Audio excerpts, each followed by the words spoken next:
2026 সালের ফুটবল বিশ্বকাপ FIFA world cup হবে আয়োজক দেশ যুক্তরাষ্ট্র, কানাডা ও মেক্সিকো মিলিতভাবে। এই আস্থা অনেক বড় রেকর্ড তৈরি করেছে, যেমন মোট 48টি দল অংশ নিচ্ছে, যা আগে কখনো হয়নি। এবারকার বিশ্বকাপটা শুধু বড়, পাশাপাশি পুরো ইতিহাসে কিছু দেশ প্রথমবারের মতো বিশ্বকাপে খেলতে যাচ্ছে, অর্থাৎ তাদের দেশের ফুটবল ইতিহাসে এটা হবে এক বিরাট অর্জন। প্রথমবার বিশ্বকাপে খেলতে যাওয়া দেশগুলো ডেবিউট্যান্টস। 2026 বিশ্বকাপে এমন কিছু দেশ আছে যারা আগে কখনোই ফুটবল বিশ্বকাপে খেলেনি, আর এবার তারা প্রথমবার যোগ্যতা অর্জন করেছে। এই দেশগুলো হল: 1. Uzbekistan, Tajikistan. উজবেকিস্তান প্রথমবারই বিশ্বকাপে খেলছে। তারা এশিয়ান কোয়ালিফাইংয়ে ভালো পারফরম্যান্সের মাধ্যমে সফল হয়েছিল। 2. জর্ডান। জর্ডানও এটি তাদের প্রথম বিশ্বকাপ টিকিট।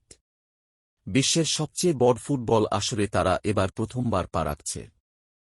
3. কেপ ভের্দে একটি ছোট আফ্রিকান দেশ। তারা 2026 বিশ্বকাপে অংশ নেওয়ার যোগ্যতা অর্জন করেছে এবং এবারই তাদের প্রথম বিশ্বকাপ অভিজ্ঞতা।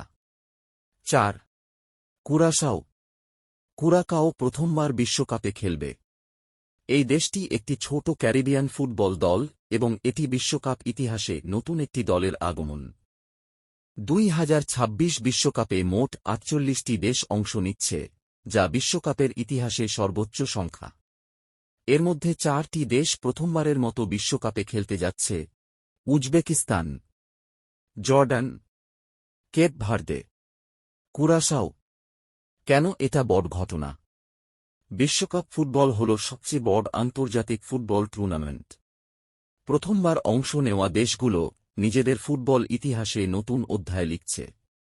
এটা তাদের দেশের ফুটবলের প্রতি উৎসাহ বাড়ায় এবং খেলার সুযোগ আরও বিস্তৃত করে। এরকম বিভিন্ন তথ্য পেতে চাইলে অবশ্যই আমাদের চ্যানেলটি সাবস্ক্রাইব করে পাশে থাকবেন।